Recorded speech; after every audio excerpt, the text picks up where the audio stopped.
C'est parti. Salut Joselito. Coucou, tu vas bien? Je vais bien, je vais bien, je vais bien. Et toi? Cool. Ça va. Confiné à partir de maintenant. Ouais, Euh, ouais. Écoute, moi je vais sans doute m'échapper. Tu vas ouais. me guider d'où je vais aller, quoi. Vas-y. On va aller écouter le chant des mouettes Tu vas écouter le chant des mouettes? Ouais, pendant bah 3 semaines, écoute, hein. Voilà, on verra bien. c'est parti. Bon, Allez, c'est parti. On va commencer par quelque chose. J'ai honte. là, tu es un menteur? Je suis un menteur. Eh oui, je suis un menteur. Je me suis pris la peau de banane, Joselito. J'ai Non, sans blague. Bah oui, j'ai dit la dernière fois que j'allais parler des niveaux de délégation et de comment Oui, on fait pour bien déléguer. oui, Mais comme tu le sais, je fais mes vidéos, je prépare mes slides une fois que j'ai terminé la séance d'étude. d'accord. J'ai rien en stock. C'est-à-dire que je Ok. fais l'un sur l'autre. Et en fait, je me suis aperçu que j'avais raté des choses. Et donc, la Ah, promesse que j'ai faite la dernière fois, je ne la tiendrai pas. Donc, d'accord. voilà, je me suis pris la peau de banane et donc je suis un menteur. Voilà. Bon, bah écoute, c'est pas Et en grave. plus, j'ai trouvé comment faire clignoter Je dans vois ça. PowerPoint. Voilà, histoire de vraiment aller jusqu'au bout, de boire le calice jusqu'à la lie. Excellent. Oh Bien, là là. donc, ceci étant Ah. dit, d'accord, Joselito, est-ce que tu as un retour durant ta semaine sur la délégation? Vu qu'on en a parlé la dernière fois, est-ce que tu as un événement qui serait en lien avec la délégation sur lequel tu aurais quelque chose à nous raconter. Et puis l'autre point, s'il y a d'autres choses sur la gestion du temps et la gestion des priorités, bah voilà, on fait comme d'habitude. Séance, Non, mais séance ragot. séance, bien on dit du mal des gens en terrasse. Normalement, c'est là que ça se fait. Donc, bon, bah non. Euh, alors, sur la délégation, ben, en fait, ce qui est troublant, Arnaud, c'est quand je réfléchis, je regarde autour de moi Oui. et mais on pourrait y passer 2 heures. C'est juste qu'il y a très peu de monde qui sait correctement déléguer. Moi, le premier, certainement. En fait, on s'en rend même pas compte. Tu as attiré l'attention sur la délégation, c'est donner le pouvoir. Oui. J'ai retenu cette chose-là, en fait, euh, et je vois à quel point tu ne veux pas donner le pouvoir. Tu ne veux pas. Donc on assiste à une délégation de je me débarrasse de quelque chose, mais plus que systématiquement. Mais j'ai pris conscience dans la semaine, donc je n'ai pas un fait en particulier, mais Mhm. j'ai bien vu cette semaine avec mes clients un peu partout, à gauche, à droite, cette volonté de retenir les choses, d'en faire. J'ai surtout vu je retiens, j'en fais un max, je me mets la rate au courbouillon, mais c'est pas grave. C'est pas grave. Le travailler moins pour gagner plus, c'est vraiment un concept qui n'est pas dans l'air du temps, la nature humaine. Les mocassins à gland non plus, il paraît, c'est fini. Mais j'étais cette semaine avec une chef de projet. Donc, et voilà, tu vois, pour le coup, c'est Oui, moi non. qui me retrouve. Je suis avec une chef de projet, je suis un prestataire externe. Et c'est là où moi je lui dis, mais dans la gestion du projet, alors que ce n'est pas mon rôle, mais finalement, je me retrouve à lui dire, mais tu fais quoi? Tu me donnes quoi? Je lui demande en fait, Mhm. tu me donnes quoi et tu fais quoi? Et elle se retrouve toute perdue. Sa N+1 était présente dans le call. Donc, tu te retrouves avec une chef de projet, sa N+1, je suis un prestataire externe. Je leur dis, bon, j'ai l'impression que ce projet part un peu en vrille et ce n'est que le début. Donc, essayons de le structurer maintenant. Et je me retrouve à lui dire, mais tu fais quoi? Et là, évidemment, ma question qui est plutôt cool, se transforme quand elle la reçoit par « mais tu sers à quoi au juste ?» Et une jeune femme, hein, Mmh. une minotte, quoi, moins de 30 ans, mais pas sortie de l'école ni avant-hier, ni hier. Enfin, déjà, elle a quand même un peu de bouteille, tu vois. Donc voilà, la trentaine, 5-6 ans d'XP, elle sait ce qu'elle fait, elle a un bon parcours. Et là, elle se retrouve toute bloquée. Je l'ai senti, parce que tu parlais du pouvoir, etc. Donc, tu vois, j'ai senti qu'il fallait que je rattrape mon coup, là où d'habitude, je ne le vois même pas. Mais, et voilà, donc je lui ai dit comment on va arbitrer, quelles sont tes zones à toi, à moi, machin, comment on va faire. Et là, bah rien, j'ai dû prendre le leadership, j'ai dû prendre la main sur le truc et lui dire, bah, je te propose qu'on fasse comme ça, toi tu fais ça, moi je fais ça. Euh, et en plus, comme c'est fait de la sorte, c'est super mal fait. Donc c'est pas naturel du tout de déléguer correctement. Non. Voilà, et quand tu regardes autour de toi, il y en a très peu qui le font. Et quand tu essaies de le faire, en plus, c'est pas évident du tout. Non, c'est pas évident. C'est pas évident. En tout cas, si, éventuellement, elle a besoin d'une formation en gestion de projet ou un coaching, Ça craint. bon, je parle pas espagnol, hein, enfin si, je le baragouine, mais T'inquiète, elle parle français, anglais, espagnol. Et donc, bon, elle est trilingue. Mais ouais, ouais. donc, mais voilà. Et donc, plus généralement, est-ce que tu aurais un truc positif que tu as vu dans la semaine sur la gestion du temps ou la gestion des priorités?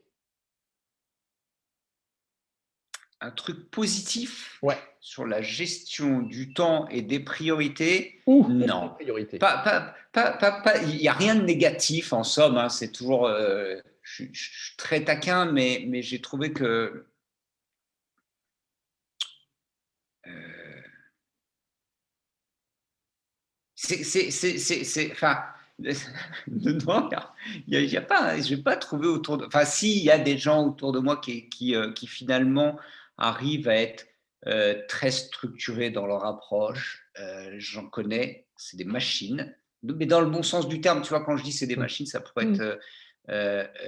C'est très agréable, c'est très confortable de travailler avec des individus organisés, qui sont en recherche Mmh. d'efficacité, qui ont déjà un état d'esprit, sont déjà performants, en fait.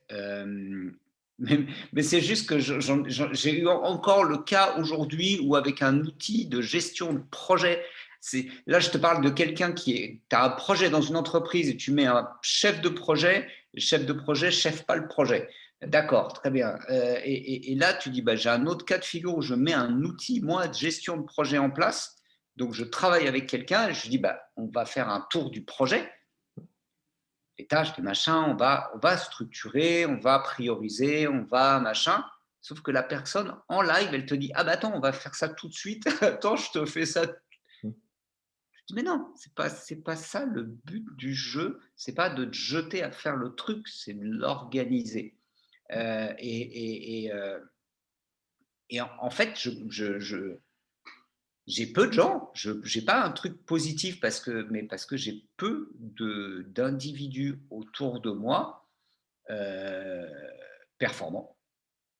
Désolé pour tous les gens avec qui je bosse et que je connais, mais en fait, vous êtes super sympas, vous êtes des vrais professionnels, vous êtes experts dans votre domaine pour la plupart, vous n'êtes pas performants.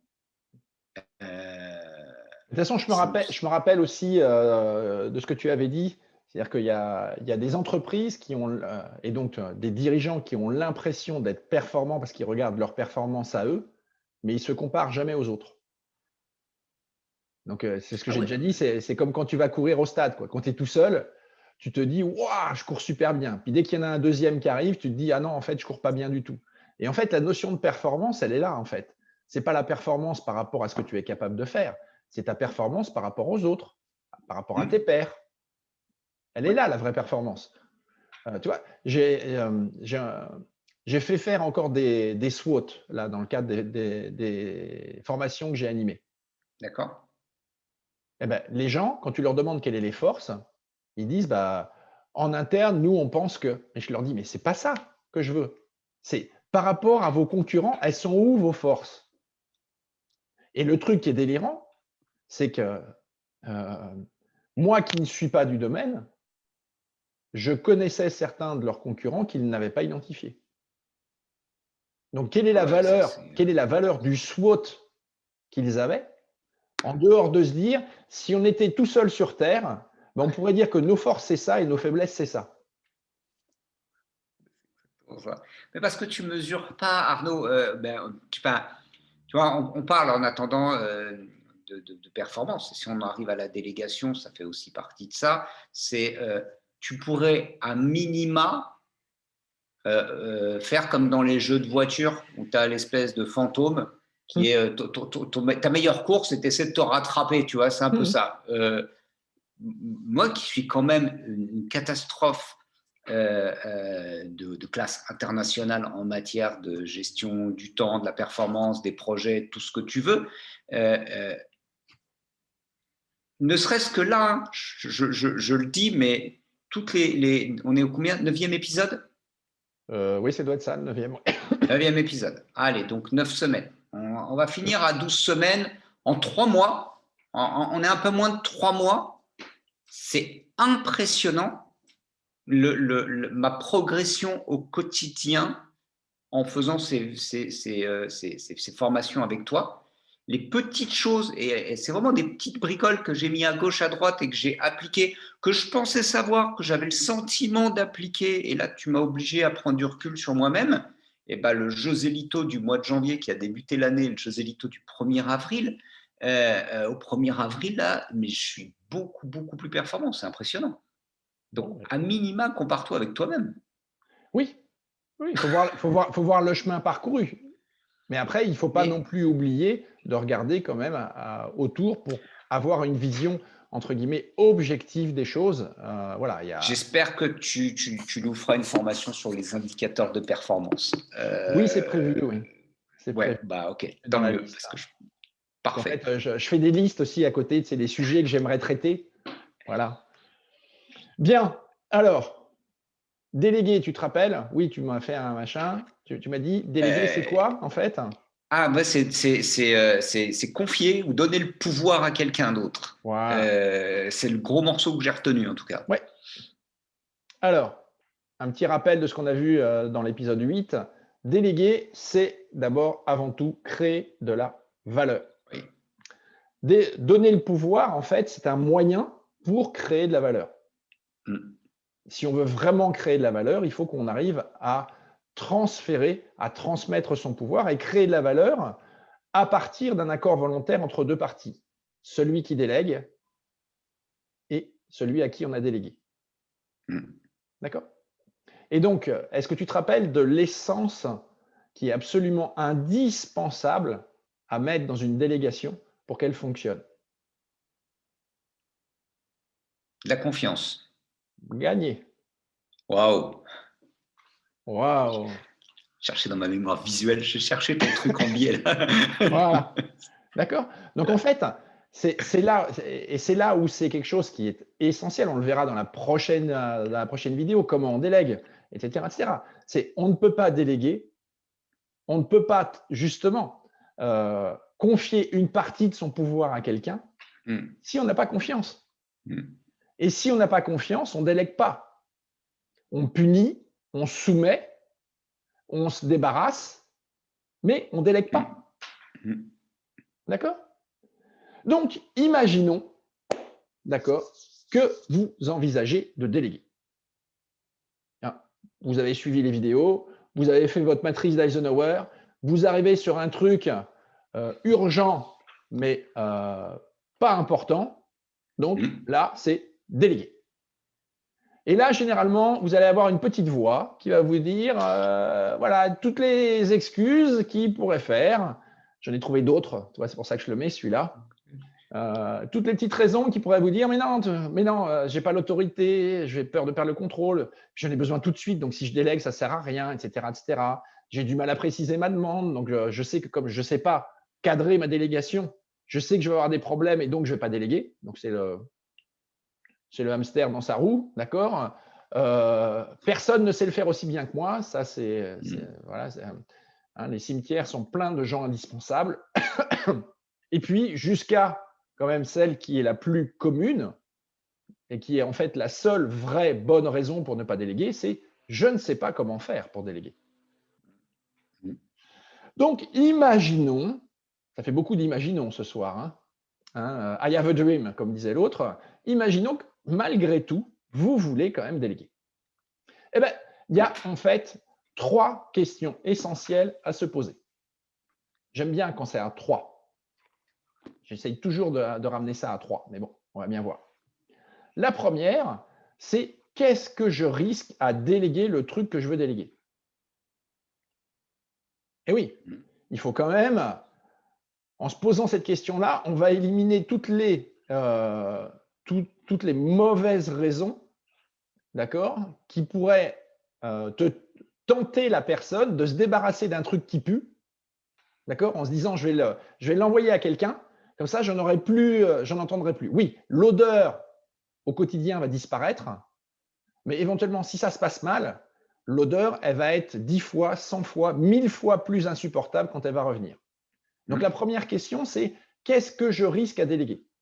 Et là, ça va permettre d'éviter de déléguer éventuellement, ou du moins de s'être au moins posé la question, est-ce qu'il y a plus de menaces à déléguer ou est-ce qu'il y a plus d'opportunités à déléguer?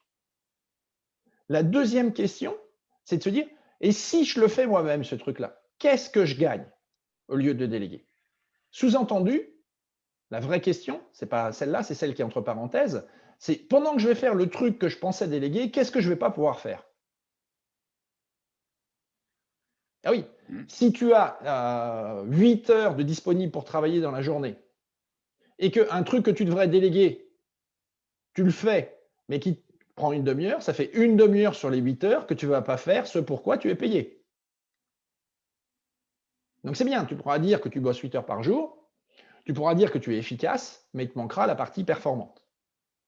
Et donc, une fois que tu t'es dit ça, tu peux te poser en fait la vraie question. Et si je délègue, qu'est-ce que je gagne? Pourquoi ces questions? Parce qu'on a dit que déléguer, c'est créer de la valeur. Donc, quand on délègue, à la fin, il faut être convaincu que le fait de déléguer va te permettre de gagner quelque chose. Et gagner quelque chose en termes de création de valeur. Ce n'est pas la tranquillité, ce n'est pas de pouvoir partir en week-end, etc., etc. Non, c'est créer de la valeur d'un point de vue business, d'un point de vue carrière, etc., etc. D'accord? Donc, 3 questions. Qu'est-ce que je risque à déléguer pour pouvoir évaluer le, le degré de dangerosité de la délégation? La deuxième chose, si je décide de le faire moi-même, qu'est-ce que je ne vais pas pouvoir faire à la place? Donc là, on va aller rechercher dans la to-do list et voir qu'éventuellement, ce qu'on cherche à déléguer, c'est tout en bas et qu'en haut, il y a 3 trucs qui sont en train de mijoter doucement et qui vont bientôt exploser. Et que si on fait ce truc-là, potentiellement, ton patron va venir, il va venir te dire hey, les 3 trucs qui sont là, tu fais quoi là? Attends, tu es en train de mettre en page le document de ton stagiaire? Non, mais c'est n'importe quoi, quoi. C'est juste une image, mais elle est pas. C'est de l'expérience. Et une fois que tu as fait ça, la dernière, c'est si je délègue, c'est de pouvoir se dire qu'est-ce que je gagne? Donc, 3 questions. Et en fait, la délégation, dans une organisation, elle a 3 niveaux. Elle interagit à 3 niveaux. Alors, il y en a, les 2 premiers sont super évidents, le troisième, on l'oublie. Tu as une idée? Non, je vois pas ce que tu veux dire quand tu dis la délégation interagit. Oui, la délégation a un impact sur 3 parties prenantes, trois entités qui sont très différentes. Il y en a une, les 2 premières sont super évidentes. La troisième, la plupart du temps, les gens l'oublient complètement. Je suis curieux, vas-y, vas-y. Curieux? Bah, Je donne ma langue au chat. le premier, c'est le fait de déléguer va avoir un impact sur celui qui délègue. Ok, d'accord. D'accord? Donc, le deuxième, tu vois très bien qui c'est celui à qui on C'est a celui délégué. à qui on a délégué. Ok. D'accord? Et le troisième, Bonne question. ah oui, je sais bien, Il y en a un troisième dans la partie, c'est qui? il y en a un troisième. Il y a celui qui délègue, il y a celui à qui on a délégué. Allez, je te le donne. Allez, et il vas-y. y a Ah l'organisation ouais, en ouais, bien entier. vu. Ouais, c'est vrai. Et ouais, D'accord? ouais. Donc, on voit que la Ah, c'est délégation, marrant. c'est pas juste une relation entre une personne et une autre, puisqu'on a dit que ça devait créer de la valeur. Ça Mm. doit créer de la valeur pour celui qui délègue, ça doit créer de la valeur pour celui à qui on a délégué, mais ça doit aussi créer de la valeur pour l'organisation à laquelle les deux personnes appartiennent. Sinon, Mm.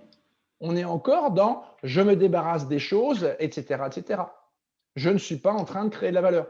Je suis en train de faire quoi? Je suis en train de déléguer des activités, pas des tâches.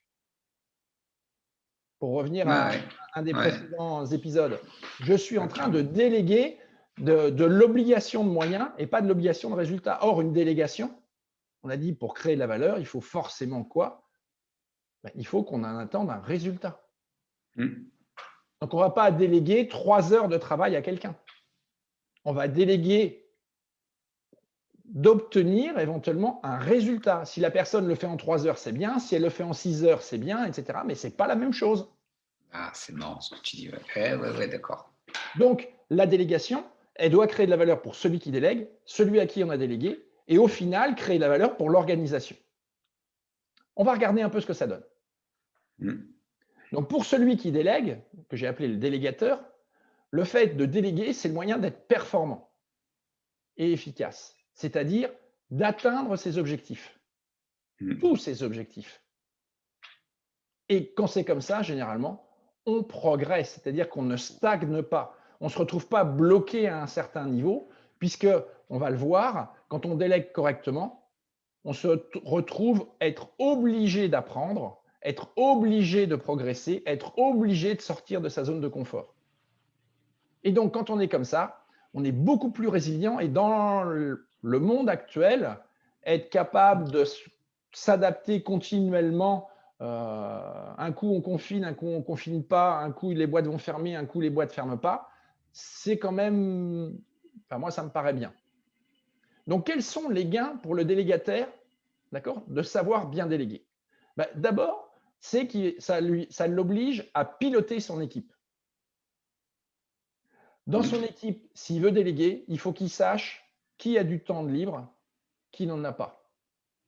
Et il va falloir que aussi, s'il veut piloter son équipe correctement, il va falloir qu'il ne donne pas toujours les tâches déléguées à la même personne.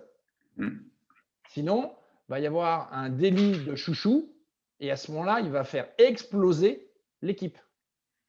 Donc, la première chose, c'est le fait de déléguer, c'est un moyen de faire du team building, de conserver en fait l'idée que l'équipe va réussir parce que c'est une équipe. Et il n'y a pas un super bonhomme ou une super bonne femme dans l'équipe qui est en fait son bras droit, mais je vais répartir en fait au travers de mes délégations un petit bout de mon pouvoir à chacun. Premier point. Le deuxième point, c'est que ça va permettre justement à la personne qui délègue de piloter son temps disponible. Tout ce qu'elle va déléguer, d'accord, doit au final lui libérer du temps pour travailler sur ce qui va être important.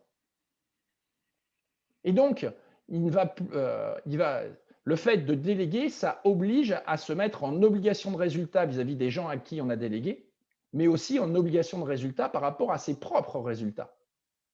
Mm. Le troisième point, c'est que quand on délègue et qu'on transmet une partie du pouvoir, il y a quand même beaucoup de chances que les gens n'aient pas le même niveau de connaissance ou de savoir ou de posture qu'il faudrait pour réaliser correctement la tâche.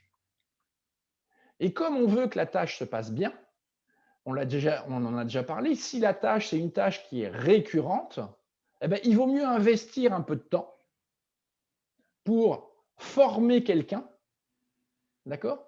Parce que si c'est une tâche qui revient tous les mois, qui vous prend 4 heures, eh bien, il vaut mieux passer éventuellement 8 heures, c'est-à-dire 2 fois 4 heures, c'est-à-dire durant 2 mois, former et accompagner une personne, parce que quand même, sur tout le temps qui reste, vous allez gagner 4 heures par mois.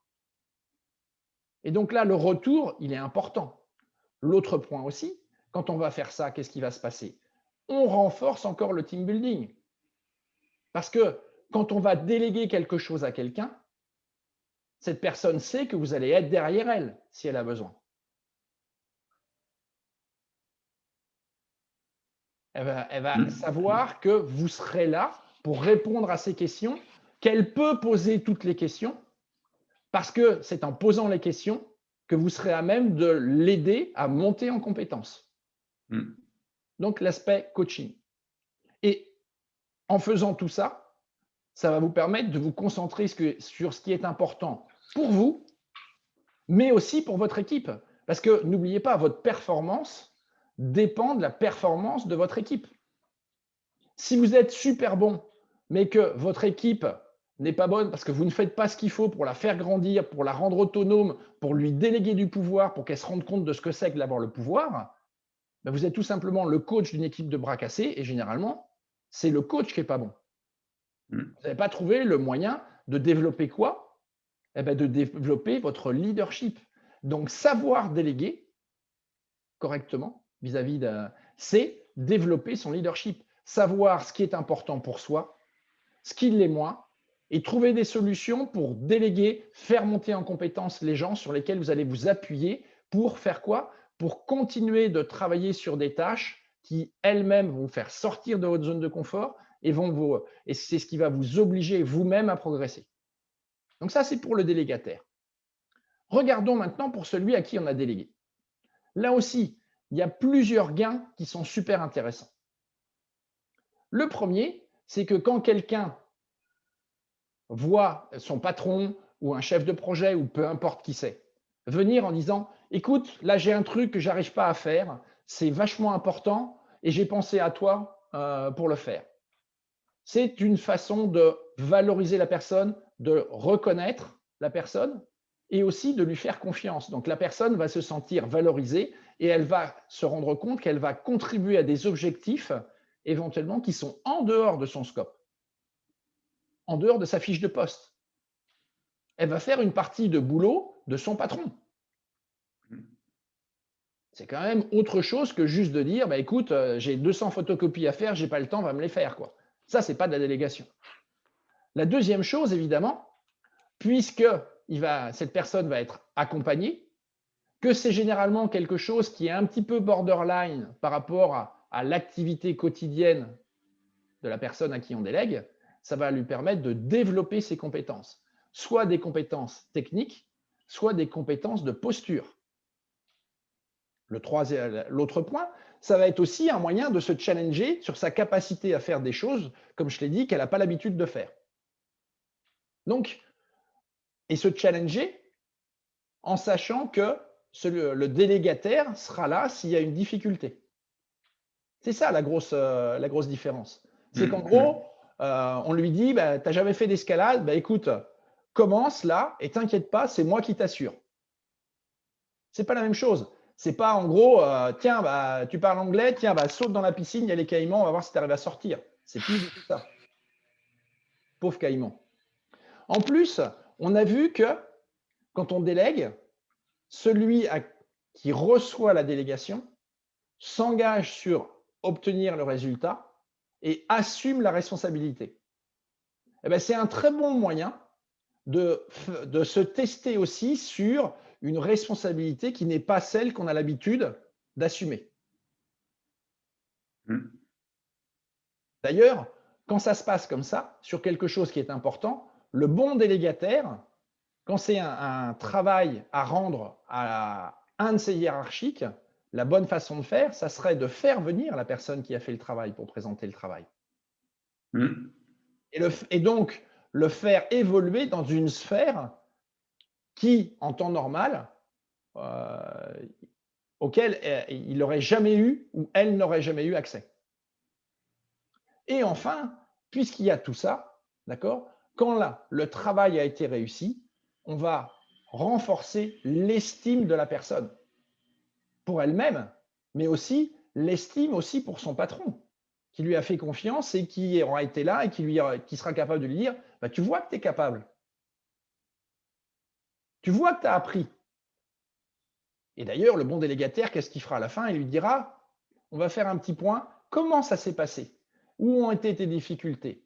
Comment tu as fait pour réussir? Pour essayer d'ancrer, pour essayer de faire prendre conscience à la personne à qui on a délégué tout le chemin qu'elle a déjà parcouru. Et donc, pour celui à qui on a délégué, la délégation, c'est quoi? C'est une source de progrès. La personne va mieux se connaître, on va la sortir de son train-train, on va l'accompagner, elle va se challenger, elle va aller dans le challenge parce qu'il y a quelque chose et quand elle aura réussi, elle aura grandi. C'est quoi le troisième niveau, tu t'en rappelles? L'organisation. Ah, bien, bien, bien. Il est tard et tu t'en souviens. Bravo. Ouais, mais... Donc, l'organisation ou l'entreprise, ça va dépendre à quel niveau on se place. Hmm. Ça peut être le manager d'un service, le manager d'un département, le manager d'une BU, ou si c'est une start-up, c'est le patron de la start-up ou le patron d'une PME. Qu'est-ce qu'il y gagne? On va regarder. Qu'est-ce qu'elle y gagne, l'organisation? Première chose, à partir du moment où il y a la délégation dans l'organisation, les compétences internes sont en train de se développer. D'un point de vue global. C'est le premier point. Le deuxième, c'est qu'en faisant ça, on développe la polyvalence. C'est-à-dire que quelqu'un qui a une compétence, si elle veut progresser, elle a intérêt à la transmettre. Et la meilleure façon de la transmettre, c'est au travers de la délégation. Et quand cette personne qui est experte transmet une partie de son savoir à quelqu'un, la personne elle commence par être junior, puis elle commence par être en maîtrise, puis elle sera éventuellement en senior. Et dans l'entreprise, on aura quoi? On aura éventuellement 2 personnes qui seront capables de faire quelque chose. Et donc, on aura ce qu'on appelle une polyvalence qui assurera un maintien en condition opérationnelle par les ressources. L'autre point, c'est que la délégation, c'est un super moyen pour tester les potentiels, les talents de l'entreprise. Ah bah tiens, tu me dis que Dominique, il est bon. Eh bien, écoute, ce que je te propose sur ce projet-là, je te propose de te la joindre et puis tu travailleras avec lui en délégation. On va le sortir un peu de sa zone de confort d'expertise. Là, on va essayer de le mettre un peu en danger pour voir comment il va se comporter dans le cadre de la délégation. Est-ce qu'il assume sa responsabilité? Est-ce qu'il tient ses engagements quand c'est quelque chose qui sort un peu du domaine? Ce n'est pas le tout de dire que Dominique est un excellent chef de service, mais si on veut le faire rentrer au COMEX, il faut qu'il soit capable de prendre de la hauteur, il faut qu'il soit capable d'imaginer ce qu'on pourrait faire en dehors de ce qu'il sait faire. Et donc la délégation, c'est un excellent moyen de pouvoir tester les futurs talents de l'entreprise. Enfin, pour tout ça, si on veut instaurer la délégation, il faut que ça commence par le tout en haut. C'est-à-dire que le PDG doit déléguer des choses à son COMEX, le COMEX, etc., etc. Et donc, on va développer une culture de l'engagement et de la responsabilité qui va à ce moment-là, par capillarité, descendre à tous les étages. Et quand c'est comme ça, généralement, les gens qui ne sont pas dans cette culture-là vont partir d'eux-mêmes. Et au final, qu'est-ce qu'on aura? On aura une organisation qui sera plus efficace, plus performante, parce qu'elle sera concentrée sur quoi? Sur la création de valeur. Et donc, la délégation, avec un grand D, un D majuscule, pour une organisation, ça va apporter quoi? Ça va apporter de la résilience à l'organisation. Elle sera capable de s'adapter. Elle sera capable, face à une crise, de trouver des solutions parce que, de toute façon, s'il y a quelque chose de très important et que des personnes n'ont pas le temps, puisqu'il y a eu un développement des compétences, puisqu'il y a de la polyvalence, puisque les gens savent que si ils sont mis sur cette tâche-là, ils auront du support derrière, ils travailleront ensemble à réussir. Et c'est la clé de la résilience. Donc, 3 niveaux. Pour le délégataire, ça l'oblige à développer son leadership. Pour celui à qui on délègue, ça le fait monter en compétences, ça développe son potentiel et donc au final, ça fait quoi? Ça renforce la résilience même de l'organisation.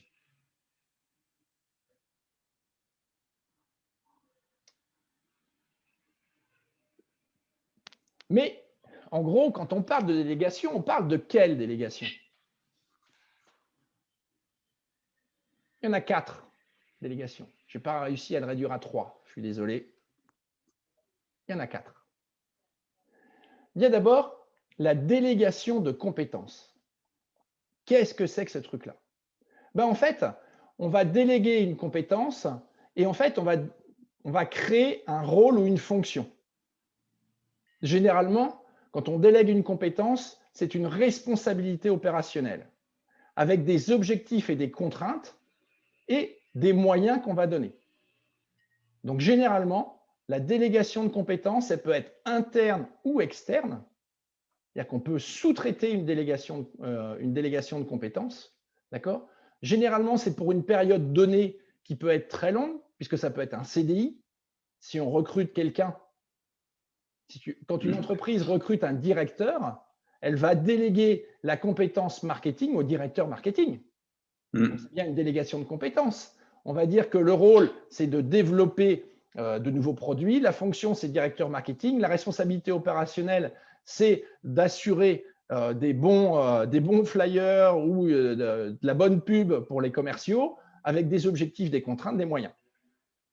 Et généralement, pardon, si c'est en interne, ça sera basé sur une fiche de poste. Et si c'est basé sur de l'externe, on aura un contrat entre l'organisation et l'entreprise extérieure à qui on aura délégué cette compétence. Cette délégation de compétences, elle peut être aussi ponctuelle quand, par exemple, vous êtes en train de fabriquer des produits et, par exemple, que vous voulez la faire certifier.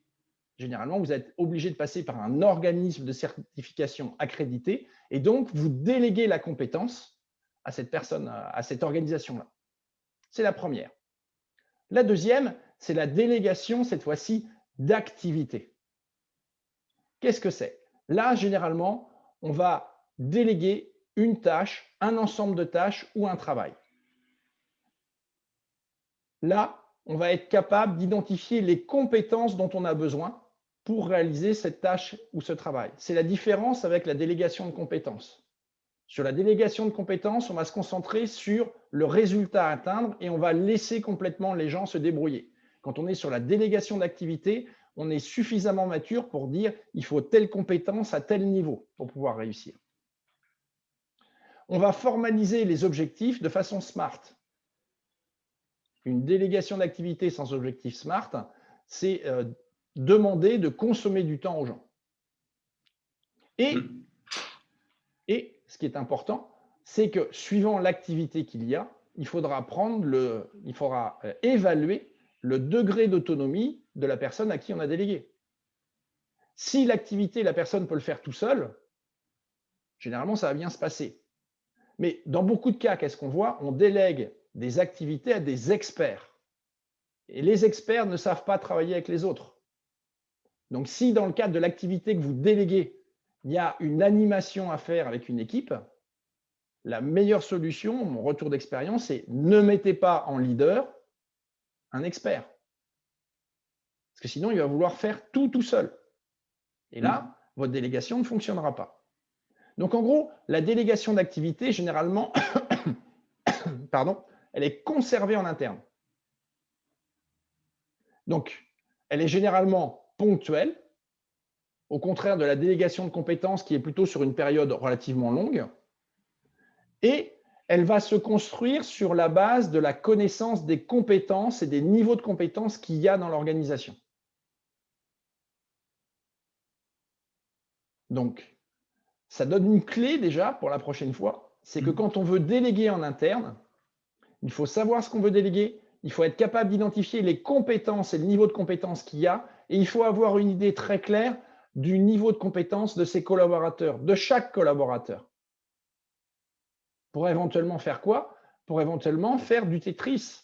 C'est-à-dire que si la personne dont on a besoin, parce qu'on a une crise, c'est Roger, et Roger il est déjà pris sur un autre projet, on va regarder qui. Est-ce que Roger, sur le projet en cours, c'est vraiment la meilleure personne? Ou est-ce qu'il, justement, parce qu'on a développé la polyvalence, on ne peut pas mettre quelqu'un d'un peu moins bon, mais qui fera le job et qui le fera un peu plus longtemps, pour pouvoir mettre Roger sur le truc là, avant que ça devienne une crise?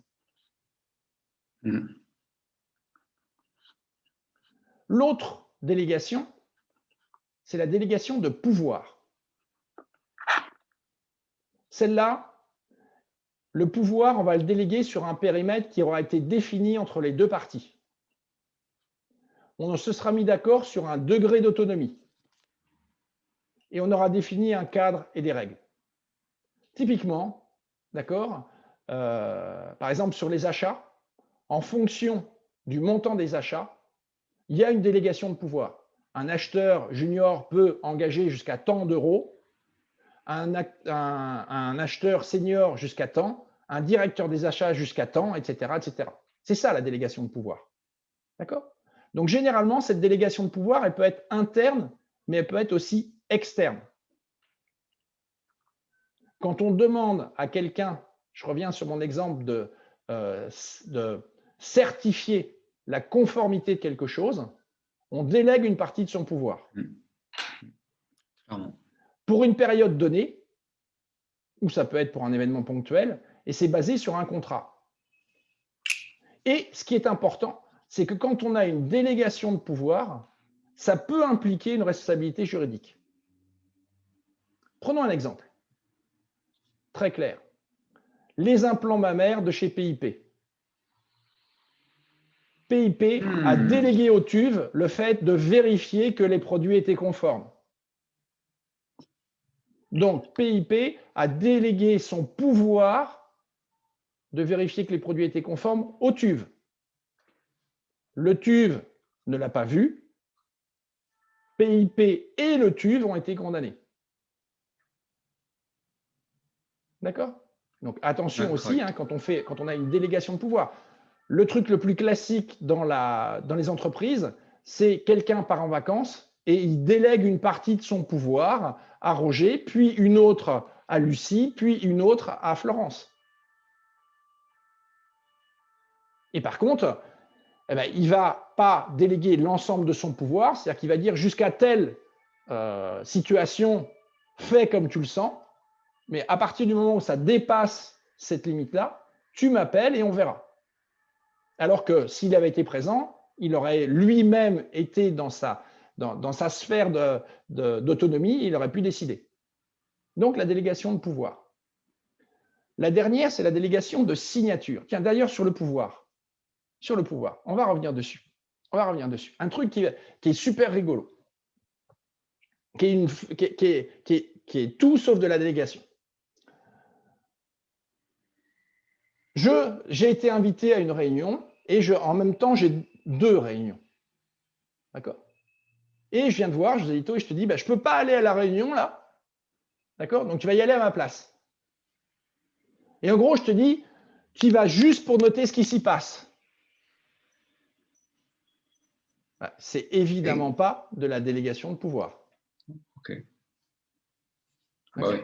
La vraie délégation de pouvoir, ça serait de dire, tu y vas, voici les points sur lesquels tu ne dois pas transiger, voici jusqu'où tu peux aller, est-ce que tu as des questions, voici le cadre, voici les règles, etc., etc. Et si ça sort de ça, tu dis, je ne peux pas, je peux aller jusque-là, mais là, je ne peux pas. Donc, ce n'est pas la peine de mettre la pression, je ne peux pas. Ça ne fait pas partie du mandat que j'ai reçu. Donc, voilà. Chaque fois que vous envoyez quelqu'un en réunion sans lui avoir donné les tenants et les aboutissants, en fait, vous avez juste envoyé un secrétaire. Et à ce moment-là, il y a un système tout bête. Hein. Vous enregistrez ce qui se dit dans la réunion et ça évite de consommer du temps d'un collaborateur qui s'ennuie, que vous allez démotiver et qui a parfaitement compris qu'il était juste un bouche-trou. Et en plus, les gens avec qui il va être en réunion vont se rendre compte que c'est un bouche-trou, d'accord, et que donc il ne sert strictement à rien. Or, on a vu que quand on délègue, c'est pour faire progresser les gens. Ce n'est pas pour les rabaisser. Donc voilà, c'était le petit truc sur la délégation de pouvoir. Je ne sais pas si ça fera écho chez vous. Moi, je l'ai vu souvent, mais je suis sûr qu'il y a plein d'autres boîtes dans lesquelles ça n'arrive jamais, ça, évidemment. La délégation de signature. Ben, c'est pareil. Hein. La délégation de signature, ça va être sur un périmètre avec un degré d'autonomie, un cadre et des règles. Généralement, c'est souvent une délégation de signature interne, mais ça peut être de l'externe. Prenons un exemple, vous achetez une maison, d'accord? Au moment de signer le compromis, vous n'êtes pas disponible, vous allez déléguer la signature à votre notaire. Voilà. Donc, généralement, cette délégation de signature, elle est pour une période ponctuelle et elle est basée aussi sur un contrat. elle peut impliquer aussi une responsabilité juridique.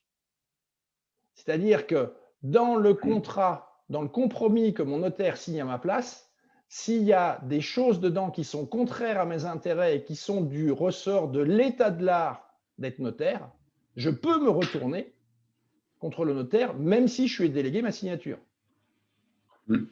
Parce qu'il a le devoir de conseil. D'accord? Donc, 4 types de délégations. La délégation de compétences, la délégation de capacité, la délégation de pouvoir et la délégation de signature. C'est un peu théorique ce soir, je trouve quand même. Hein. Mais bon. Donc, quelques règles de bon sens pour bien déléguer. On verra le processus, etc. dans la prochaine vidéo, en espérant que cette fois-ci, je ne serai pas un menteur. Et bon, plus je travaille sur la délégation, plus je creuse et plus je trouve des choses à dire avant d'arriver sur comment on doit déléguer. Bien, donc vous êtes maintenant convaincu qu'il faut déléguer et vous avez identifié quelqu'un. Eh bien, je vous propose une checklist pour bien valider que c'est la bonne personne. La première, c'est a-t-elle les compétences nécessaires? Ce qui implique que vous ayez identifié les compétences et le niveau de compétences qu'il faut pour réussir ce que vous allez lui déléguer. La deuxième chose, est-ce qu'elle est disponible?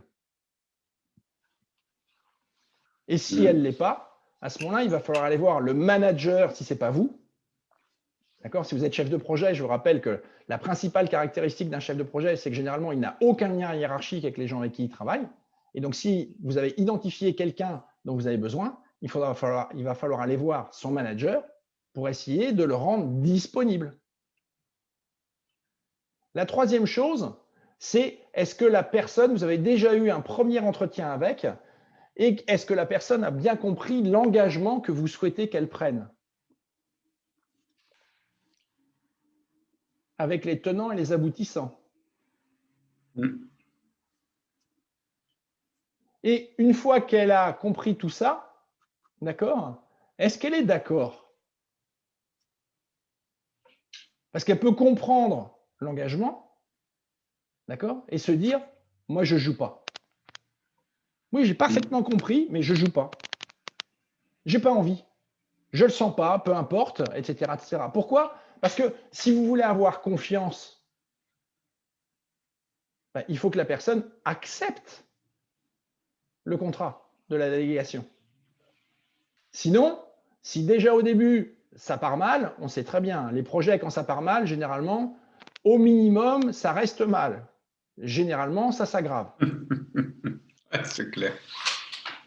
Et attention à un point, j'en ai déjà parlé, si elle doit agir avec d'autres, vous devez vous poser la question, est-ce qu'elle a le leadership pour s'imposer avec les autres avec qui elle devra travailler dans le cadre de la délégation que vous lui avez donnée. Donc là aussi, je reviens dessus, attention, les experts sont plutôt des solitaires, d'accord? Et donc, si vous déléguez l'animation d'un plan d'action où il y a plusieurs personnes, il vaudrait mieux prendre quelqu'un qui a la capacité à faciliter et à animer plutôt qu'un expert. Et quand vous avez fini tout ça, est-ce qu'au final, en ayant interagi avec les différentes personnes de votre organisation, est-ce qu'au final, vous le sentez ou vous ne le sentez pas? Parce que quand on ne le sent pas, généralement, c'est qu'il y a un petit truc et c'est votre intuition qui vous dit ah, fais gaffe, fais gaffe, fais gaffe, fais gaffe. Et là, généralement, il faut écouter son intuition. Donc, imaginons que vous avez répondu oui à toutes ces questions. Ça fait penser, tiens, d'ailleurs, qu'il faudrait que je les mette en téléchargement, les checklists. C'est là que ça intéresse. Si ça vous intéresse, tiens, envoyez-moi un truc et puis je le ferai. Donc, vous avez répondu oui à tout. Là, vous avez tout ce qu'il faut pour pouvoir déléguer. C'est top. Mais en gros, voilà, vous avez tout ce qu'il faut, mais comment vous allez faire? Et puis, c'est quoi les étapes, en fait? Mettre en œuvre la délégation, c'est une chose, mais quelles sont les différentes étapes par lesquelles il faut passer pour arriver à une délégation qui est le résultat d'un accord volontaire entre les deux parties? Eh bien, c'est ce qu'on verra la prochaine fois.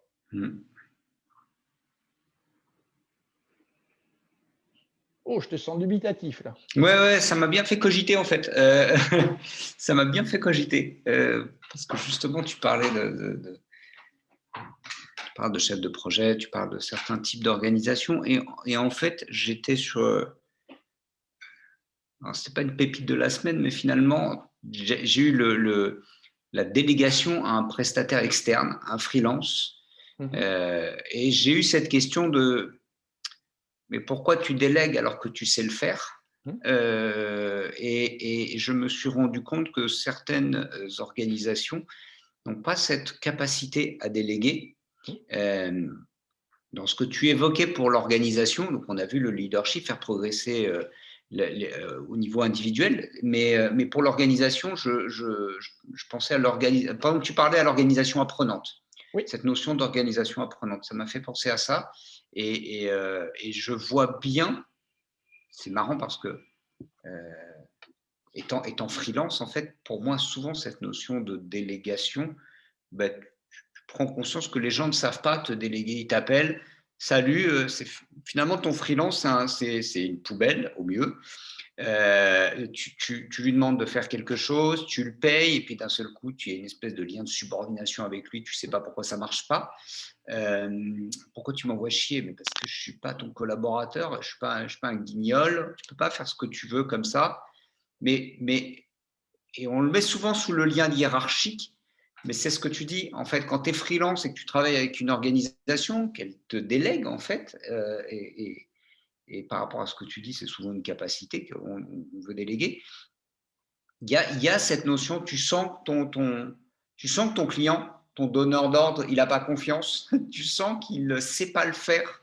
Et souvent, tu tombes dans les personnes ne savent pas le faire, elles ne savent pas déléguer tout simplement. Et finalement, dans l'exemple que je prenais en préambule, mais en fait, t'attends quoi de moi? Tu te retrouves à avoir signé un contrat, on t'a demandé quelque chose et tu dis, mais, mais t'attends quoi de moi? Tu as fait 2-3 réunions mais je le remettais pas en interne, mais en t'écoutant, je me suis retrouvé à la grande époque de Bouygues Télécom Entreprise, dans un grand groupe. Et je me sentais secoué dans tous les sens et en me disant, enfin, on est 20 ans en arrière, mais à l'époque, je me dis, ouais, c'est moi qui déconne en fait. Rien du tout. C'est juste que j'étais en face d'individus qui, bien cool, hein, mais qui ne savaient absolument pas déléguer. Et tu disais, c'est un peu enfin, scolaire, pardon, mais alors peut-être que dans les grands groupes, dans les grands projets, ça semble évident tout ça. Non, je te Néanmoins, rassure, hein, je ne vais pas donner de non, nom. Je vais pas te donner de nom, mais d'accord, parce que dans des petites structures dans lesquelles moi j'évolue, des PME, où je travaille beaucoup avec des freelances, ou dans des startups, où c'est plus... il y a pas mal de startups où finalement il y a plein de choses qui se font très, très intuitivement.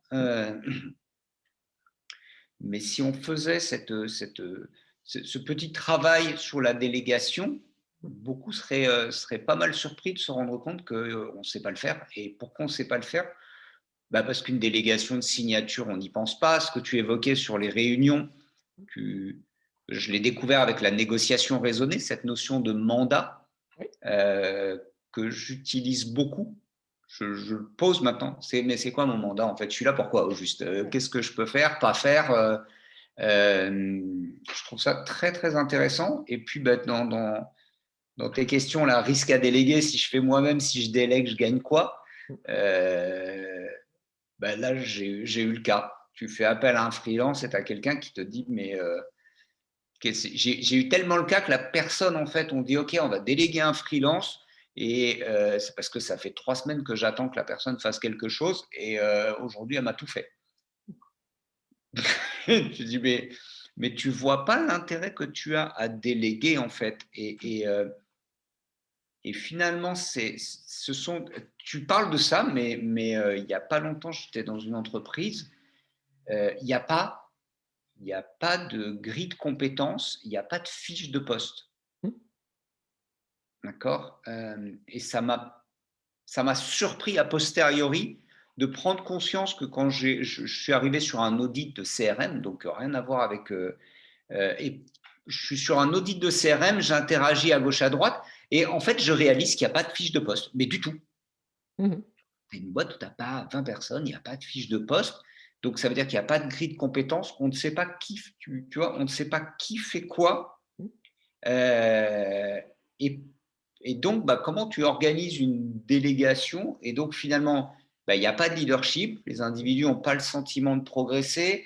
Enfin, je n'avais pas attaché le truc, tous Mmh. ces aspects-là. C'est pour ça que oui, j'étais très absorbé par ce que tu disais, parce que je me dis, j'avais absolument pas rattaché tout ça à de la délégation. Donc oui, quand on a Bah, attaqué sur la délégation, je voyais plus, je ne sais pas faire un truc où j'ai pas le temps, je te le fais mmh, faire. mmh. Parce que c'est le niveau le plus généralement admis quand on pense à délégation, Ouais. et c'est beaucoup plus profond. Bah, oui, parce que quand tu fais ça, tu crées pas de valeur et par rapport à c'est l'image du boomerang de la session d'avant. C'est en gros, Et tu ouais, lances le boomerang en espérant qu'il va pas te revenir dans la figure, quoi. cette notion de création de valeur, en fait, C'est central, c'est central. Pour revenir sur les fiches de poste, je ferai peut-être un épisode dessus, mais en gros, sur une fiche de poste, la seule chose qu'il devrait y avoir, c'est quelle est la création de valeur qu'on attend de toi? Parce que mais quand il n'y je a vois pas. Parce que quand Il je y a vois pas. que, par exemple, je vois des fiches de poste de chefs de projet dans lesquelles on dit il faut savoir organiser, il faut savoir faire un planning, il faut savoir tenir un budget. Mais à ce moment-là, quand vous recrutez une secrétaire, dites qu'elle doit savoir écrire, qu'elle doit savoir lire, qu'elle doit savoir taper sur un Évidemment. clavier. C'est ridicule. C'est ridicule. Vous achetez pas une capacité à taper sur des touches. Vous achetez une capacité à faire un courrier, etc. Donc, c'est ça la création de valeur d'une assistante ou d'une secrétaire.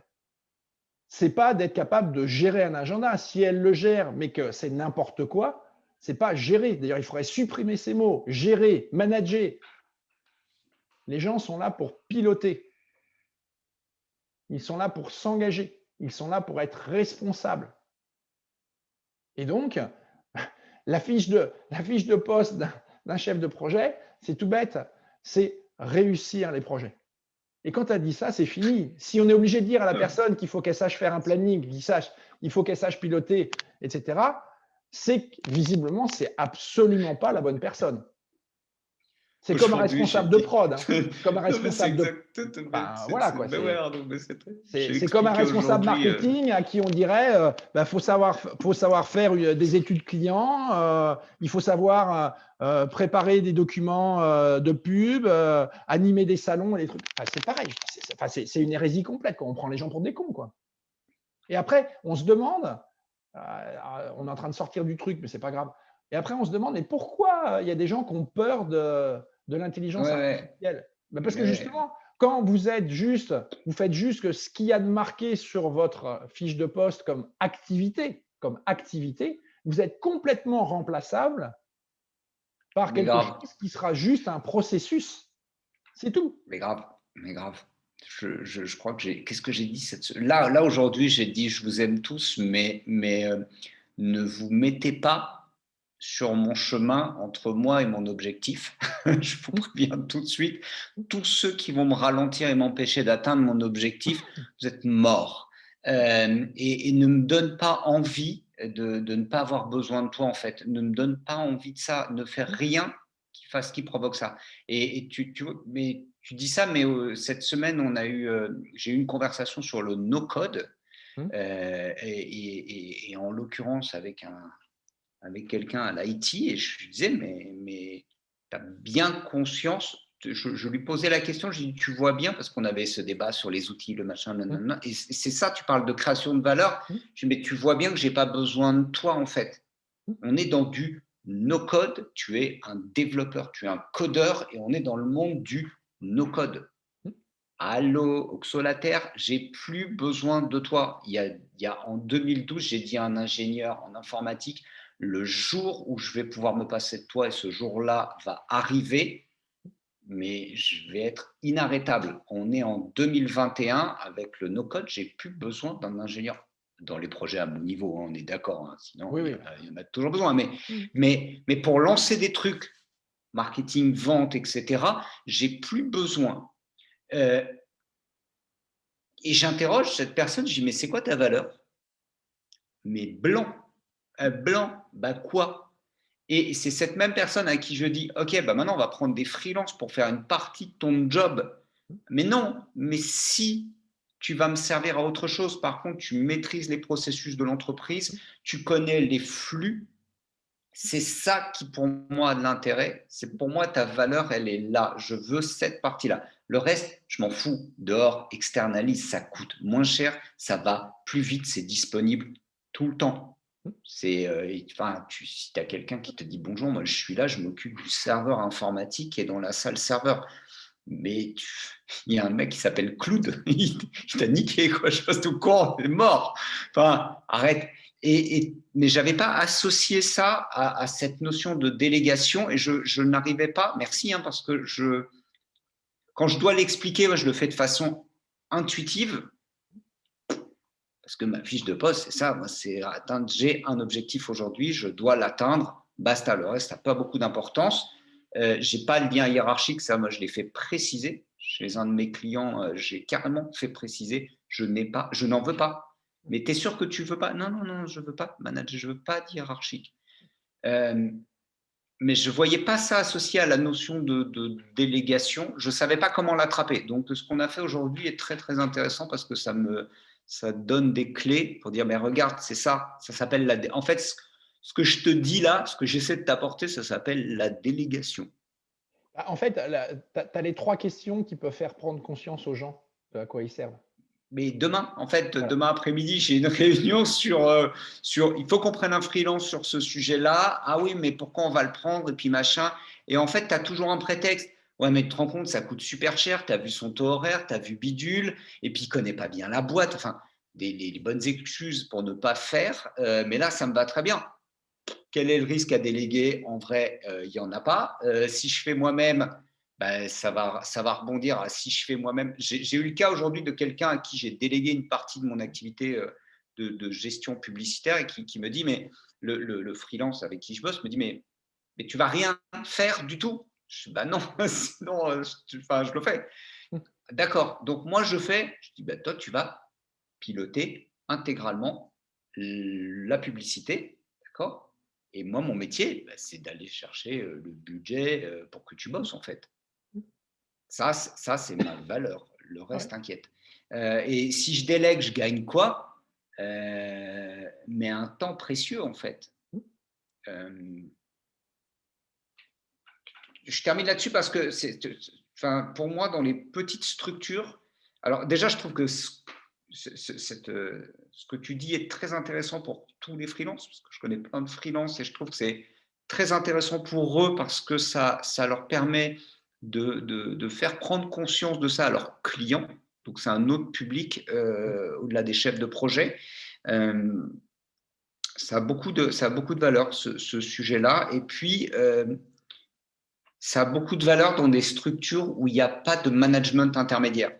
Tu n'as que des opérationnels, tu as une espèce de direction, plein d'opérationnels, l'organisation croît et il lui manque cette couche intermédiaire. Et donc, bah, tu as des opérationnels qui ne savent pas déléguer et généralement, tu as une direction qui ne sait pas déléguer non plus et tu as un chaînon manquant.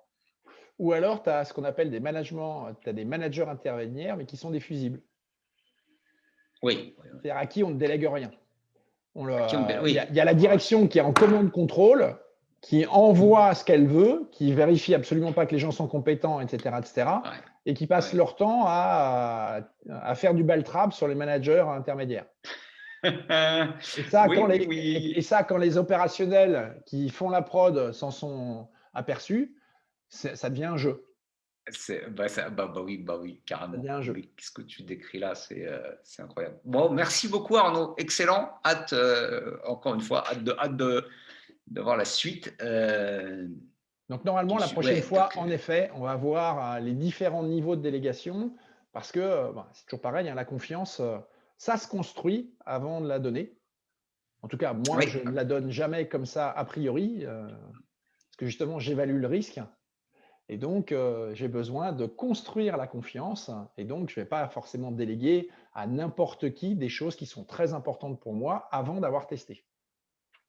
Tiens, bah, Et bien, puis, on comme verra ça, aussi quelles sont les étapes pour déléguer et aussi pour piloter la délégation. Peut-être que le pilotage de la délégation, d'ailleurs, ça sera une autre vidéo. Voilà, eh bien, Waouh, écoutez, top. Merci. merci beaucoup à tous. N'hésitez pas à partager avec des gens à qui ça peut servir. Et comme d'habitude, Joséito et moi, c'est sur LinkedIn si vous voulez qu'on parle. Portez-vous bien, prenez bien soin de vous et à la prochaine. Ciao, ciao. À la prochaine. Ciao, ciao. Merci Arnaud.